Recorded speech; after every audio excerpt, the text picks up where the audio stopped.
എന്തായാലും എനിക്ക് തോന്നുന്നു സാർ ഇവിടെ എത്തിയിട്ട് കറക്റ്റ് ഇന്നും കൂടെ ആകുമ്പോൾ ഏകദേശം 5 ദിവസമാണ്. 4 ദിവസം കഴിഞ്ഞ് ഏകദേശം 5-ാം ദിവസമായി. പക്ഷെ 5-ാം ദിവസമാണ് സാറിന് ക്യാമ്പസ് കാണാനായിട്ട് പറ്റിയത്. ഈ ഒരു 5-ാം ദിവസം ക്യാമ്പസ് വന്ന് കണ്ടു. ക്യാമ്പസ് കണ്ടതിൽ നിന്ന് ക്യാമ്പസിനെ കുറിച്ചുള്ള ഒരു അഭിപ്രായം എങ്ങനെയുണ്ട് ഫർഗാനയുടെ ക്യാമ്പസ് നമ്മുടെ കേരളത്തിലെ എല്ലാ മെഡിക്കൽ കോളേജിലും ഞാൻ പോയിട്ടുള്ളതാണ്. മെജോറിറ്റി കോളേജുകളിൽ ഞാൻ വർക്ക് ചെയ്തിട്ടുണ്ട്. പക്ഷെ അതുമായിട്ട് കമ്പയർ ചെയ്യാൻ പറ്റില്ല. ഇൻഫ്രാസ്ട്രക്ചർ വൈസ് നല്ല ക്യാമ്പസാണ്, ബ്യൂട്ടിഫുൾ ക്യാമ്പസാണ്.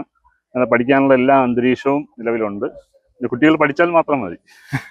അല്ലല്ല സാർ ഇപ്പോ എന്താണ് കേരളത്തിലുള്ള എല്ലാ മെഡിക്കൽ കോളേജിലും പോയിട്ടുണ്ടോ എന്ന് പറഞ്ഞുകൊണ്ട് ചോദിക്കുകയാണ്. സാർ ഈ മെഡിക്കൽ റിലേറ്റഡ് ഫീൽഡിലാണ് വർക്ക് ചെയ്യുന്നത്? അതെ, ഞാൻ ഫാക്കൽറ്റിയാണ്. കോഴിക്കോട് മെഡിക്കൽ കോളേജിലെ ഫാക്കൽറ്റിയാണ്. കോഴിക്കോട് മെഡിക്കൽ കോളേജിലെ ഫാക്കൽറ്റിയാണ്. ഓക്കെ. അപ്പൊ ഞാൻ എന്താണ് ന്യൂക്ലിയർ മെഡിസിൻ ഡിപ്പാർട്ട്മെന്റിൽ വർക്ക് ചെയ്യുന്നത്.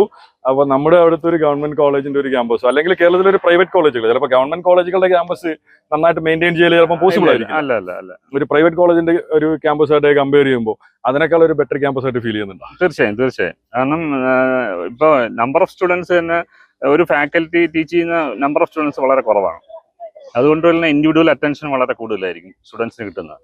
അപ്പൊ അതുകൂടാതെ തന്നെ ഈ ഒരു ഒറ്റ വ്യൂവിൽ ഞാൻ കണ്ട കാര്യങ്ങളിലെല്ലാം ഈ ഒരു ടീച്ചിങ് ലേണിംഗ് പ്രോസസ്സിന് ആവശ്യമായിട്ടുള്ള എല്ലാ കാര്യങ്ങളും ഇവിടെ ഉണ്ട് എന്നാണ് ഞാൻ മനസ്സിലാക്കുന്നത്.